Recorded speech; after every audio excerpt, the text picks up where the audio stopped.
Bonjour. Vous vous posez une question, pourquoi Jésus? C'est une très bonne question. Il y a beaucoup de gens qui se disent Jésus est un prophète, enfin était un prophète, d'autres le Fils de Dieu, d'autres quelqu'un de quelconque. Je vais vous proposer de se poser la question pendant quelques petites minutes sur pourquoi Jésus. Avant même de se poser la question, pour vous aider à mieux situer la chose, je vais vous proposer de se poser une autre question avant. Est-ce que Dieu peut tout? Oh, voilà une question qui est très bonne. Je suis sûr que, comme ça, tout de suite, vous allez me dire, mais oui, Dieu peut tout. Je vais vous reposer la question un peu différemment. Est-ce que Dieu peut vraiment tout? Vous voyez que je vais sur un autre terrain. Vous voyez bien que plein de choses vous viennent à la tête en vous disant il est vrai qu'il y a des choses que Dieu ne peut pas faire, ou tout au moins que vous pensez qu'il ne peut pas faire. Par exemple, Dieu ne peut pas pécher. Alors je vais vous poser une autre question comme ça, qui va peut-être vous dérouter un peu, mais c'est une question. Est-ce que tuer est un péché? Vous allez me dire, ah oui, tuer est un péché. Est-ce que Dieu a tué personne? En bas de l'écran, vous avez un petit texte qui vous donne le récit de Nombre 16, verset 30, dans lequel nous voyons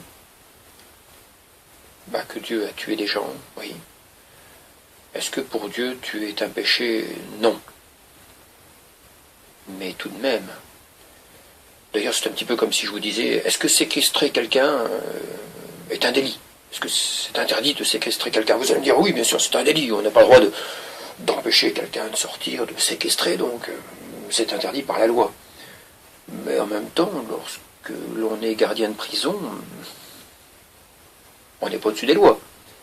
Mais le contexte veut que ça ne s'appelle pas séquestrer, ça s'appelle maintenir en détention. Lorsque l'on parle de Dieu, on ne parle pas de Dieu qui a tué quelqu'un. Ce n'est pas un meurtre avec une mauvaise volonté. Dieu est saint. Et donc, est-ce que l'on peut parler de péché avec Dieu? C'est une bonne question. Est-ce que Dieu n'a pas péché? Non, bien sûr. Mais est-ce que Dieu a fait des actions qui pour nous sont des péchés? Oui, en fait. Est-ce que Dieu n'a jamais menti? Alors menti, bien sûr, vous avez compris que ce n'est pas un péché pour Dieu. Mais est-ce qu'il ne l'aurait pas déjà trompé? Encore une fois, vous avez des textes en bas de l'écran qui vous donnent quelques références bibliques. Alors non pas pour dire que Dieu a péché, ce n'est pas du tout le but. Et en même temps, ce n'est pas un péché pour Dieu. Mais j'en reviens à ma question initiale, est-ce que Dieu peut tout?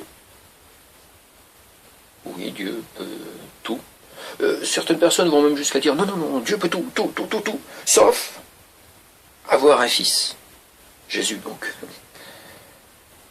Nous verrons la question un petit peu plus tard. Mais est-ce que Dieu peut tout? Pour finir, eh bien, il y a même une histoire de la Bible où on se dit Dieu ne peut pas faire du mal.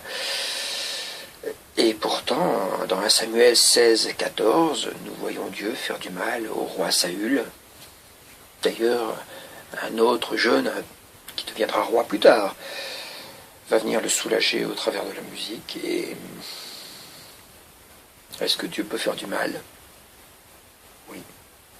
Alors j'en viens à ma première question. Est-ce que Dieu peut tout? Eh bien moi je vais vous dire oui. Sauf une chose. Alors c'est pas une chose que Dieu ne peut pas.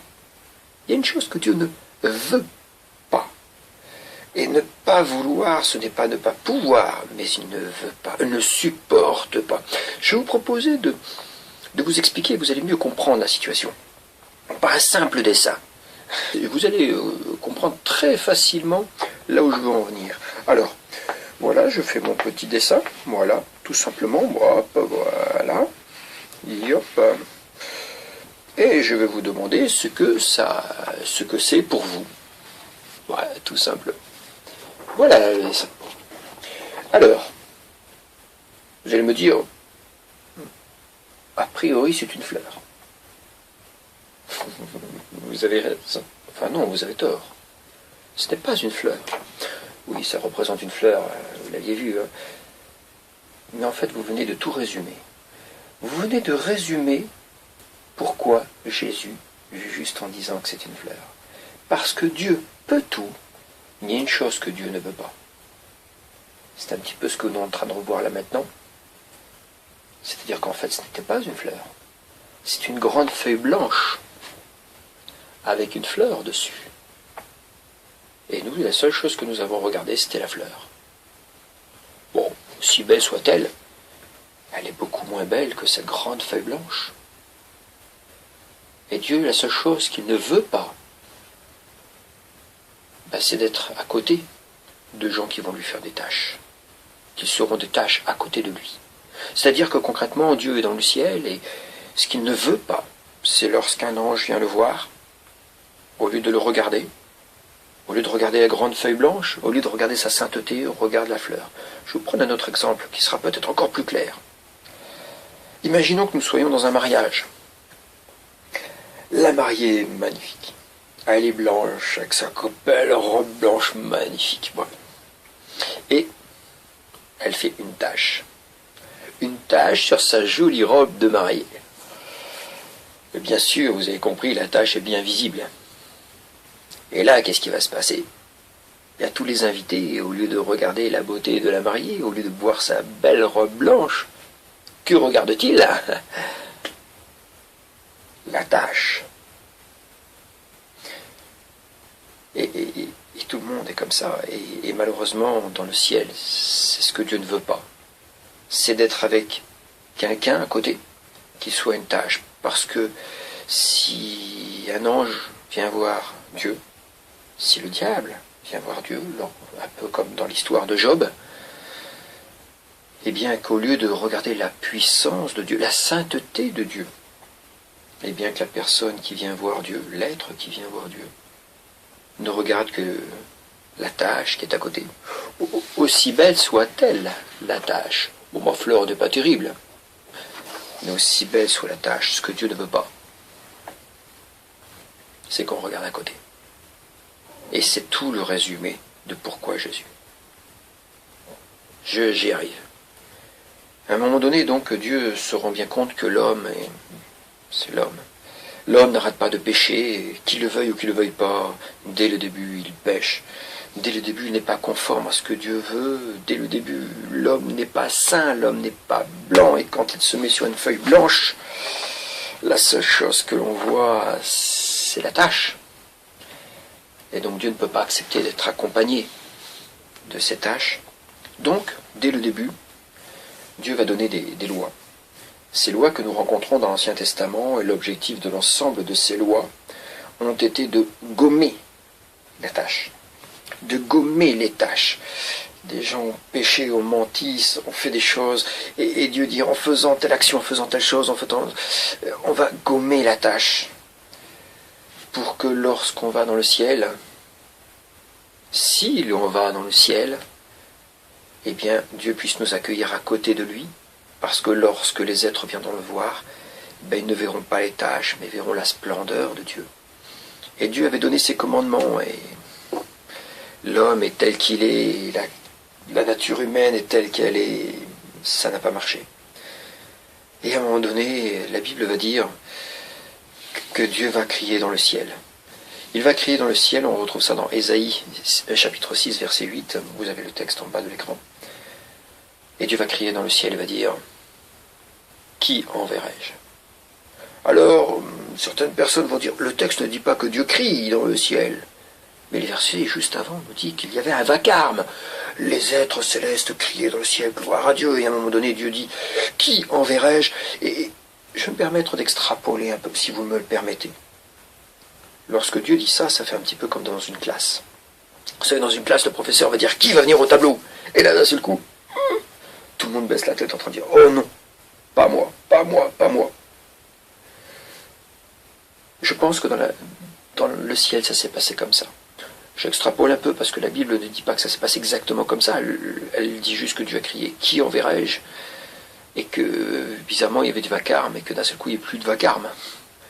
Ça veut bien dire que tout le monde s'est tu. Et je pense que tout le monde a dû dire non, pas moi. Je pense même que les anges ont baissé la tête en train de dire oh non Dieu, pas moi. Je pense même, je pousse un peu loin, je pense même que le diable a dû baisser la tête en train de dire oh non, pas moi, pas moi. Vous allez me dire pourquoi pas moi? Devenir humain? Qui dans le ciel voudrait devenir humain? Qui dans le ciel voudrait devenir mortel? Qui dans le ciel voudrait saigner? Habiter à côté de gens comme nous, aussi cruels, aussi méchants, naître d'une maman, à dépendre pendant tant d'années de ses parents. Et est-ce que les parents seront gentils? Est-ce qu'ils seront bons? Est-ce que les amis seront bien? Est-ce qu'ils seront bons? Est-ce que la vie sera facile? Et Dieu dit non, non, justement. La vie, pour celui qui sera envoyé, ne sera pas facile. Et là, bien sûr, tout le monde a baissé la tête. Et la Bible dit qu'à ce moment-là, dans Ésaïe chapitre 6, verset 8, que quelqu'un va dire, d'ailleurs c'est Dieu lui-même qui va dire, envoie-moi. Quelle était donc la solution? Je reviens à ma fleur. Quelle est la solution? Mais bien sûr, Dieu trouve la solution en disant, envoie-moi. Si Dieu, qui est saint, se met devant la tâche, je crois que vous avez tout compris.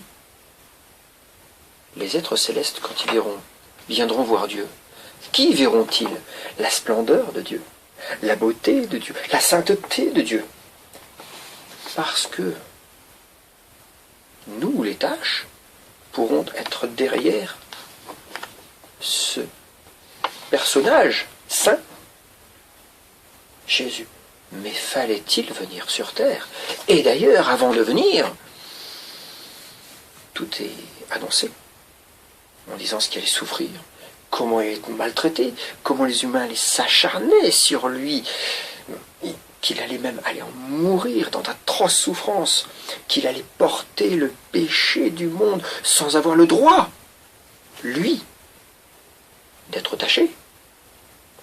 Il fallait qu'il reste saint, juste, beau, propre, pur, jusqu'à la fin, pour permettre aux hommes de se cacher derrière lui, pour que dorénavant, il fasse partie de ceux qui sont derrière cet être. Cet être est né.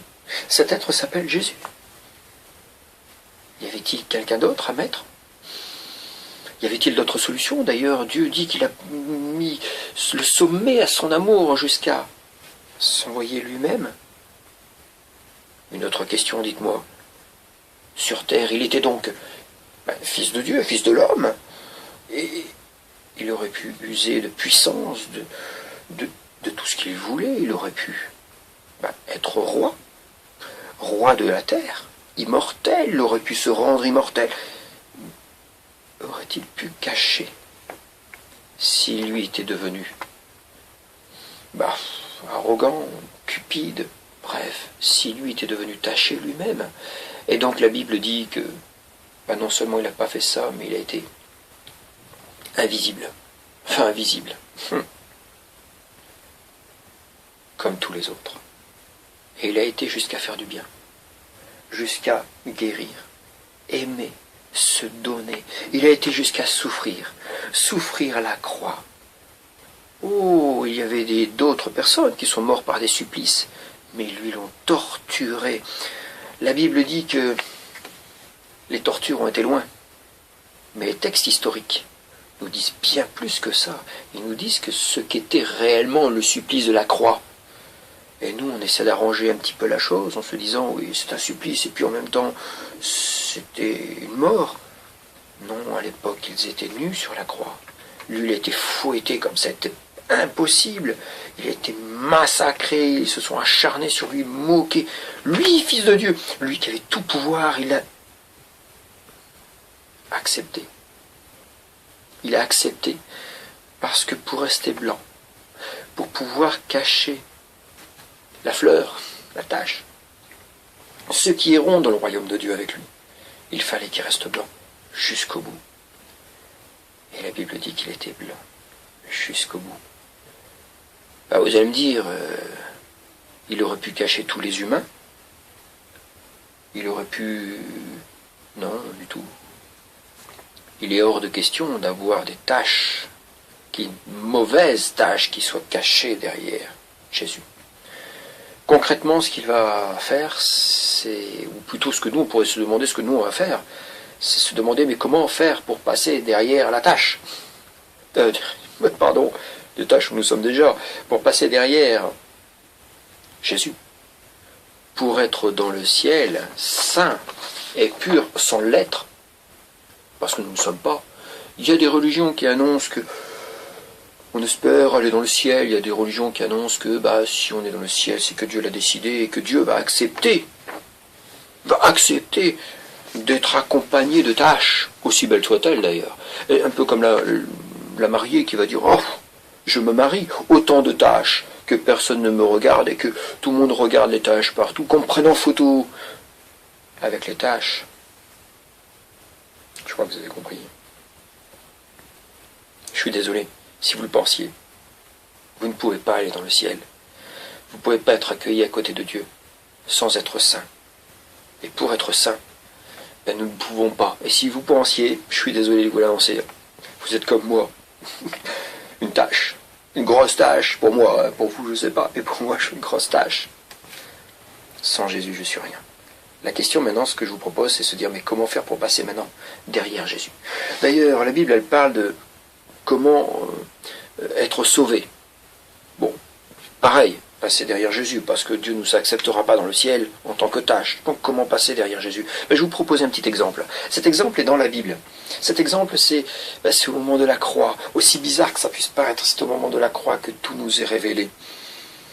Jésus est au milieu de deux brigands. Les deux se moquent de lui, comme presque tout le monde le faisait à ce moment-là. Et il y a un des brigands qui d'un seul coup fait, il y a un problème là, il y a un problème.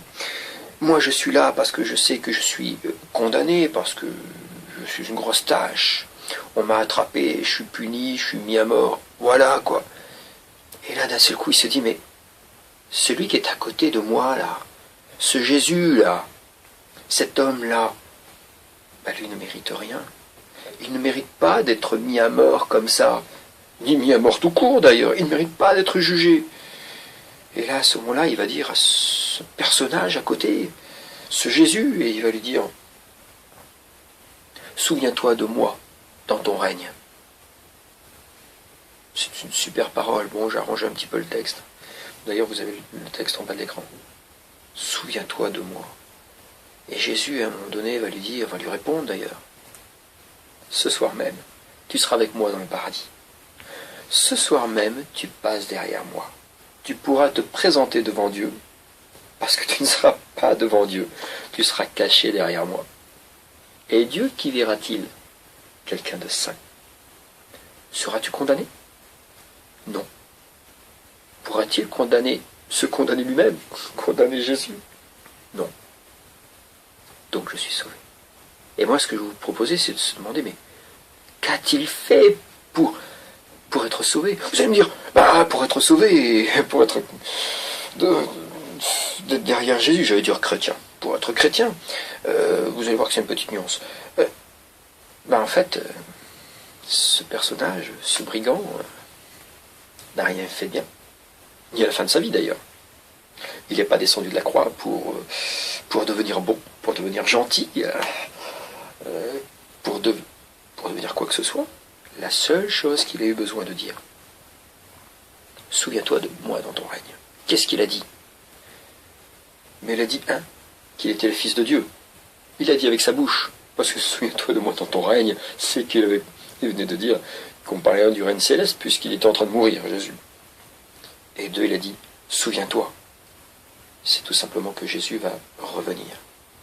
Que Jésus est mort et qu'il est ressuscité. Donc il va revenir.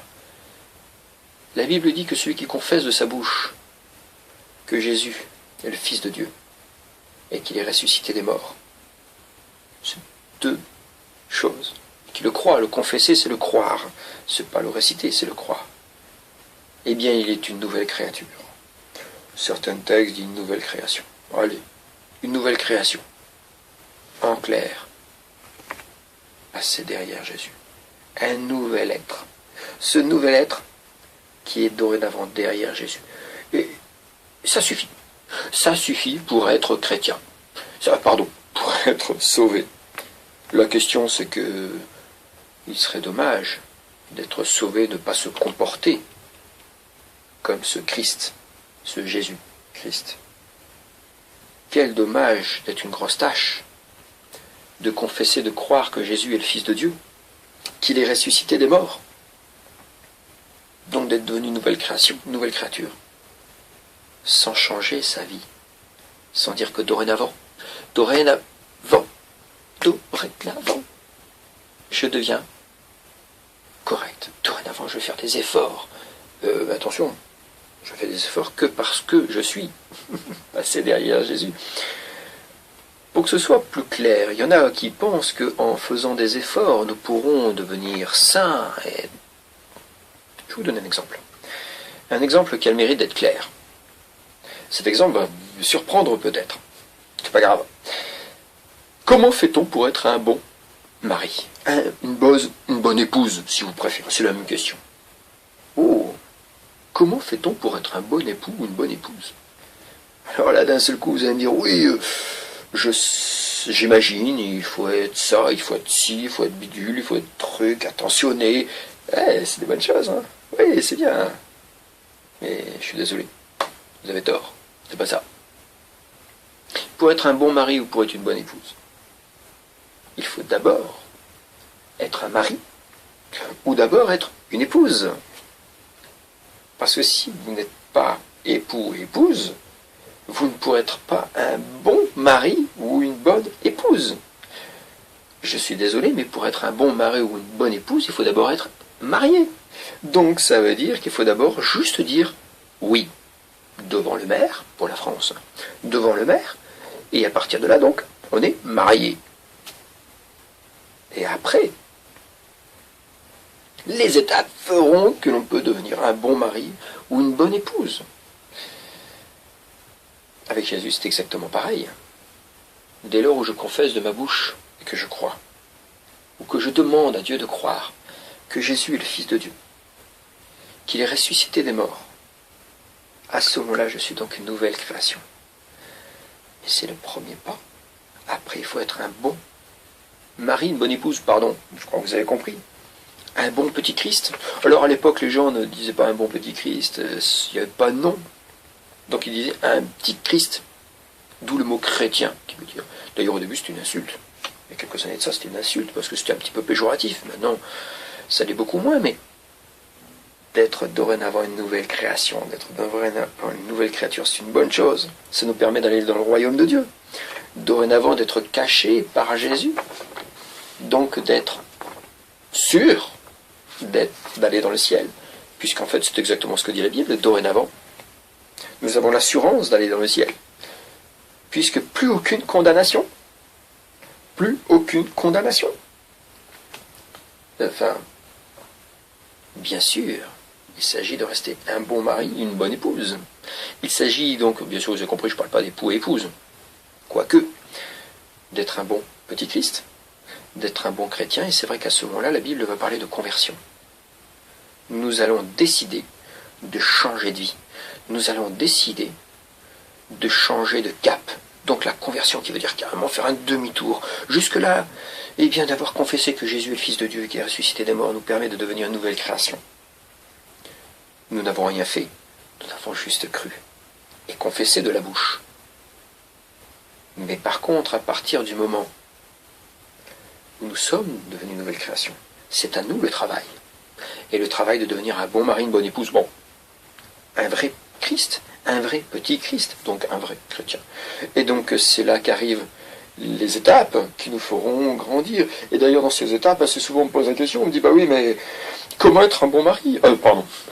Un bon chrétien? Eh bien moi je vais vous donner une recette. Une recette relativement facile. En lisant la Bible, elle nous permet d'avancer. Elle nous permet donc de grandir. La Bible dit que quand on a confessé de notre bouche que nous sommes, que Jésus est le Fils de Dieu qui est ressuscité des morts, donc nous sommes une nouvelle création, eh bien nous sommes comme des enfants, comme des bébés. Nous venons de naître de nouveau. Par la conversion, nous avons donc décidé de changer de vie. Et donc, des fois, il faut du punch. Il faut le vouloir. C'est pas toujours facile. D'ailleurs, d'être un bon mari, une bonne épouse, c'est pas toujours facile. Je suis marié depuis quelques années, et ceux qui sont mariés peuvent dire que être marié, eh bien, c'est un travail. Enfin, un travail, vous avez compris, c'était pas un emploi. Hein. C'est un travail de tous les jours, c'est un travail. On y travaille pour devenir bon, pour être un bon chrétien, pour devenir quelqu'un de solide devant Dieu. Eh bien, c'est pareil, mais on commence par être un nourrisson. On commence par être un bébé. Qu'est-ce qu'on fait au bébé pour qu'il grandisse? Eh bien, on lui donne le biberon. De la même manière, eh bien, de manger, de se nourrir. C'est là qu'arrive la Bible. Lisez la Bible. Une fois, il y a un jeune, un adolescent, qui est venu et qui m'a dit « Je comprends rien à la Bible. J'ai beau la lire, je comprends rien. » Je lui ai donné une réponse qui l'a fortement surpris. Il était très étonné. Cette réponse était « Si tu comprends pas, lis plus vite. » Oui, lis plus vite. Si tu comprends pas, tant mieux. Est-ce que le bébé qui boit son biberon ressent le goût du lait du biberon? Non. Peut-être, hein, mais bon, non. C'est pour ça qu'on va l'arrêter de lui donner du biberon. Mais non, il faut qu'il grandisse. Il y a même certains bébés qui vomissent, enfin qui régurgètent. Bon. Il faut qu'il prenne le biberon. Et même s'il n'aime pas... alors bien sûr, s'il y a des allergies, on fera que, mais il faut. Si vous avez du mal à lire la Bible, si vous ne la comprenez pas, tant mieux. Lisez-la plus vite. Parce qu'à un moment donné, comme le bébé, vous allez tomber après sur un moment donné où le lait, ça va, quoi. Et vous allez tomber sur certains textes qui ne sont plus du lait, dans lesquels il y a des petits morceaux. Et comme le bébé, quand ça croustille un petit morceau, et là on commence à grandir. La Bible, elle va même jusqu'à dire qu'à un moment donné, on grandit, on grandit, on grandit. Et on finit par manger de la viande. Enfin, pardon, viande dans le sens Bible. Ça veut dire s'arrêter avec des morceaux qui sont plus durs. Mais des morceaux qui permettent à un adulte de grandir encore. Si vous avez du mal à lire la Bible, tant mieux.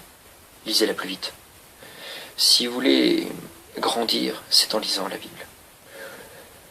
Et à un moment donné, quand vous aurez pris un petit peu d'âge, de lecture, même si vous n'avez pas compris, à un moment donné, vous allez tomber sur un texte que vous allez comprendre.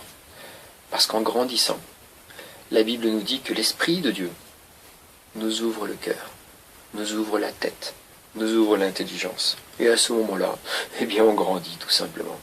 Et à ce moment-là, on comprend les choses. Pour comprendre que Jésus est venu, pour qu'on en soit caché derrière lui, qu'on hérite du royaume de Dieu, d'être avec lui dans le ciel, plus aucune condamnation n'est plus en nous.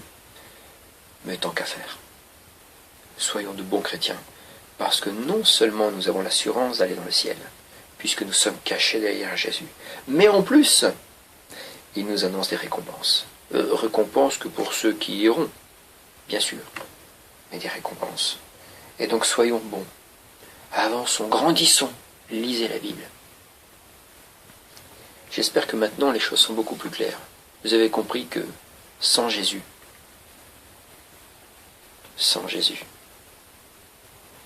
il y en a qui espèrent. Arrêtez d'espérer. Ayez l'assurance, cette assurance d'avoir un avocat, d'être sûr d'aller au ciel. La Bible même va beaucoup plus loin puisqu'elle dit que le Saint-Esprit dit à notre esprit que nous allons dans le ciel. C'est une assurance puisque nous savons que plus aucune condamnation n'est contre nous. J'espère que cette vidéo vous a permis de vous poser les bonnes questions, d'avoir envie de démarrer. Et peut-être même que vous dites, non, mais je ne crois pas que Jésus est le Fils de Dieu. Je ne le crois pas. Peut-être même que vous dites, je ne veux pas le croire. Je ne veux pas croire que Jésus est le Fils de Dieu. Je ne veux pas croire que Jésus est ressuscité des morts. Mais qu'est-ce que ça coûte de demander à Dieu justement si c'est vraiment ça? Si Dieu lui-même s'est envoyé, mais quel dommage de ne pas demander à Dieu lui-même de nous le dire, de nous convaincre. Un monsieur dans la Bible, vous avez le texte en bas de l'écran, était devant Jésus, et puis à un moment donné, Jésus lui dit, bah attends, t'as pas la foi, qu'est-ce que tu veux? Et ce monsieur a dit, mais viens au secours de ma foi, viens au secours, pardon, de mon incrédulité, pareil, viens au secours de ma foi, aide-moi à croire. Si vous voulez faire cette démarche, demandez-le à Dieu, dites-lui, aide-moi à croire que Jésus est le Fils de Dieu, et qu'il est ressuscité des morts. Les choses sont plus pareilles. Nous devenons une nouvelle créature. À bientôt. Au revoir.